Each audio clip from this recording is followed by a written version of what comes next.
Pemirsa, bakal calon kepala desa Betung 2, Ogadiril, Sumatera Selatan tewas dianiaya orang tak dikenal di depan rumahnya. Korban menderita luka akibat senjata tajam maupun tembakan. Polisi mengerahkan anjing pelacak untuk melacak pelaku dan motif di balik penganiayaan.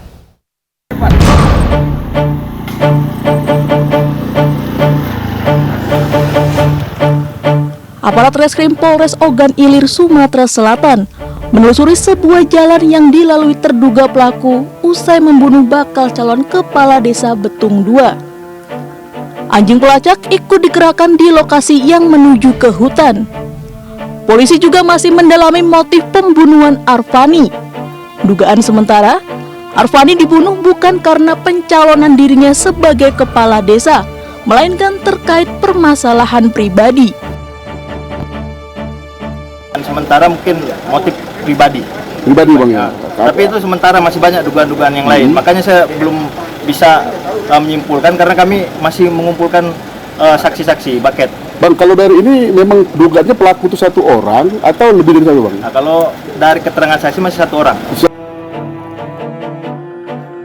Rabu pagi, warga desa Betung 2, Kecamatan Lubuk Keliat digegerkan dengan kabar pembunuhan bakal calon kepala desa Arfani di depan rumahnya. Korban dianiaya orang tak dikenal dengan senjata tajam dan tembakan. Berdasarkan keterangan salah seorang keluarga, korban keluar rumah saat menerima telepon dari seseorang. Saat itulah pelaku menganiaya korban dan kabur. Dia nih ini ada yang nelpon ataunya nggak tahu, dia pas keluar ada yang nembak langsung. Luka-luka korban tadi di bagian mana aja, Pak? Yang Bapak lihat, Pak? Ya, di sini, leher. di ini leher sama di sini. Itu luka apa, Pak?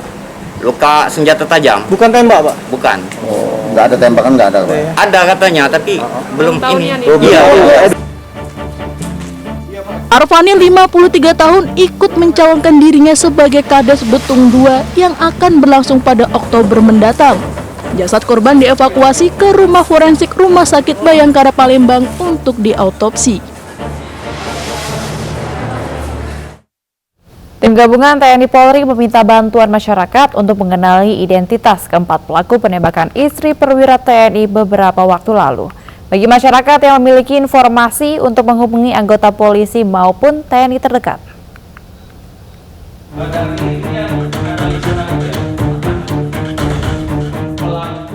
Aparat TNI Polri terus menyelidiki identitas keempat pelaku penembakan istri Kopral Muslim, anggota TNI dari Kesatuan Arhanud. Dari hasil penyelidikan sementara, pelaku penembakan bukan seorang profesional. Pasalnya dari rekaman CCTV terlihat bidikan pertama eksekutor meleset saat melepaskan tembakan ke arah korban.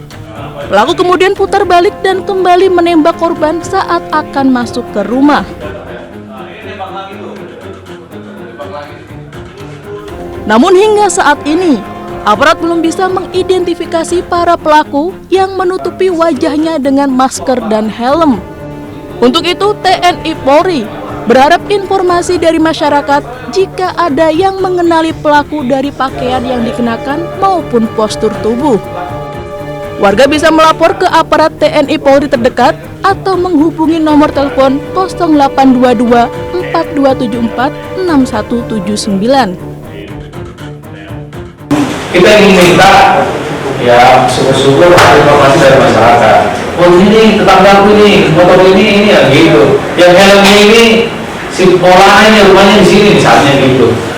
Oh ini jaket kemarin ya jaket merah atau apalah. Oh ini si A, si B, si C gitu. Nah sejauh ini belum ada informasi yang masuk. Sementara itu, untuk menjamin keamanan korban selama perawatan di rumah sakit, Kodim 0733 BS Semarang melakukan penjagaan ketat dan keluarga korban dipindahkan ke tempat yang lebih aman. Tiket untuk menjaga korban sehingga kita jamin keamanannya selama di rumah sakit. Di rumah keluarga juga ada untuk anak-anaknya juga. Untuk anak-anak dan keluarga sudah kita pindahkan, kan dulu itu rumah pribadi yang di Jalan Cemara, itu sudah dipindahkan di asrama Yonagano 15. Jadi kita yakinkan keluarga aman di lingkungan. Selasa siang, Rina Wulandari, istri Kopral Muslim, menjalani operasi pengangkatan proyektil peluru di Rumah Sakit Hermina Banyumanik, Semarang, Jawa Tengah. Pasca operasi, Rina menjalani proses pemulihan dengan penjagaan ketat. Sementara itu, pemirsa, pada Maret lalu, Direktur Perawatan Tahanan dan Barang Bukti Polda Gorontalo ditembak mati narapidana kasus narkoba di rumahnya. Musibah tersebut terjadi karena korban melanggar standar operasional prosedur dan menyalahgunakan kewenangan dalam melaksanakan tugas dengan mengizinkan pelaku keluar dari sel tahanan.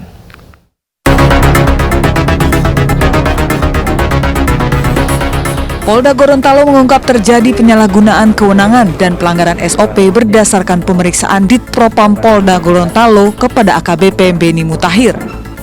AKBP Beni Mutahir terbukti telah melanggar pasal 13 ayat 1 dalam Peraturan Kapolri nomor 14 tahun 2011 tentang kode etik profesi Polri, di mana disebutkan setiap anggota Polri dilarang menyalahgunakan kewenangan dalam melaksanakan tugas.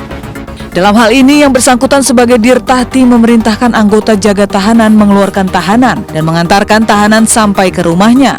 Selain itu, AKBP Beni Mutahir juga melanggar pasal 13 ayat 1 huruf F dalam Perkap 14 tahun 2011, di mana setiap anggota Polri dilarang mengeluarkan tahanan tanpa perintah tertulis penyidik. Tentang kode etik profesi Polri yang berbunyi setiap anggota Polri dilarang menyalahgunakan kewenangan dalam melaksanakan tugas.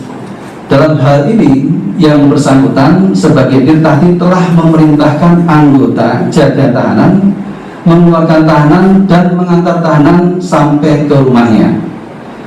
Kemudian pasal 13 ayat 1 huruf F Perkap 14 tahun 2011 tentang kode etik profesi Polri yang berbunyi setiap anggota Polri dilarang mengeluarkan tahanan tanpa perintah tertulis penyidik, atasan penyidik atau penuntut umum atau hakim.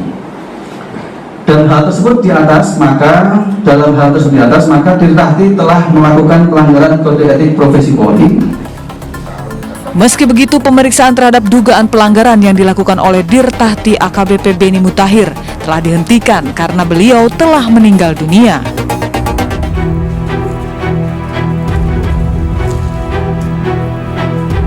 AKBP Beni Mutahir, seorang perwira yang menjabat sebagai Direktur Perawatan Tahanan dan Barang Bukti Polda Gorontalo, tewas usai ditembak oleh tahanan narkoba Polda Gorontalo bernama Rocky.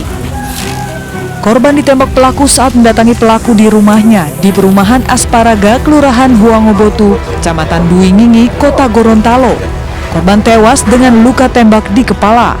Korban ditembak menggunakan senjata api rakitan milik pelaku. Pelaku kejahatan tidak selamanya bisa bersembunyi dan menghindar dari hukum karena tidak ada bangkai yang tidak tercium. Jangan salahkan dan jangan kalahkan logika demi setumpuk uang karena akan berakhir di balik jeruji besi. Pemirsa, Realita akan segera kembali dengan informasi seorang nenek dibunuh tetangga karena memaki pelaku yang buang sampah sembarangan. Sesaat lagi hanya di Realita.